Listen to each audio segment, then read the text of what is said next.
Moikka, mistä labrasta sä oot? Mä oon Erik ja mä oon Autonomian Mobility Labrasta. Miksi teidän labra on parempi kuin muiden labrat? Meidän labra on parempi, koska autonominen ajaminen on tulevaisuus ja meillä on hienommat autot kuin kellään muulla Aallossa. Mä oon Mikael Miettinen ja mä oon Arotor-laboratoriosta. Mikä tekee teidän labrasta paremman kuin muiden labrat? Meidän labrasta parasta on ihmiset, eli täällä on ihan mielettömän hyvä porukka ja sitten täällä on lisäksi myös ihan mielettömän kiinnostavaa tutkimusta pyörivistä koneista.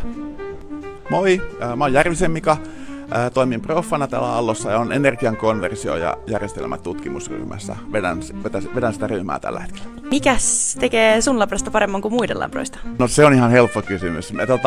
Energia on iso asia maailmassa tällä hetkellä. Me tehdään tosi paljon työtä, että energiajärjestelmät olisi kestävämpiä ja tehokkaampia ja ympäristöystävällisempiä tällä hetkellä. Saadaan hiilidioksidipäästöjä vähennettyä. Isoja asioita tehdään koko ajan. Sen takia. Moi, mä oon Otto Blumset ja mä oon töissä polttomoottorilaboratoriossa.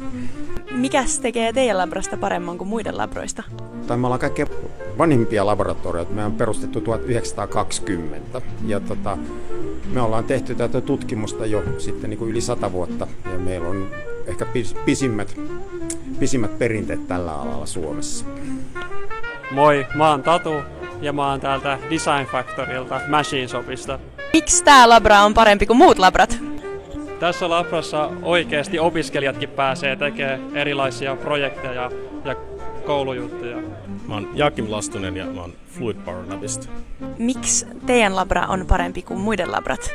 Koska meillä on kaikkein isoin laitteisto täällä. Mä oon Jaakko Aalto ja mä oon täällä Mihailin kanssa. Ja meidän labra on Reaching for the Sun, Megatronican kandityöprojekti. Miksi tää teidän työ on parempi kuin muiden labrat? No meidän projekti on parempi kuin muiden labrat, koska se on oikeesti isompi kuin muiden labrat. Meillä on ihan mega iso robottikäsi. Se liikkuu metrin lineaarikiskolla, siinä on metrin mittainen yksi käsi ja sitten siinä on metrin mittainen toinen käsi. Eli yhteensä meillä on tässä Reachia melkein yli 5 metriä. Vähän niin kuin minä.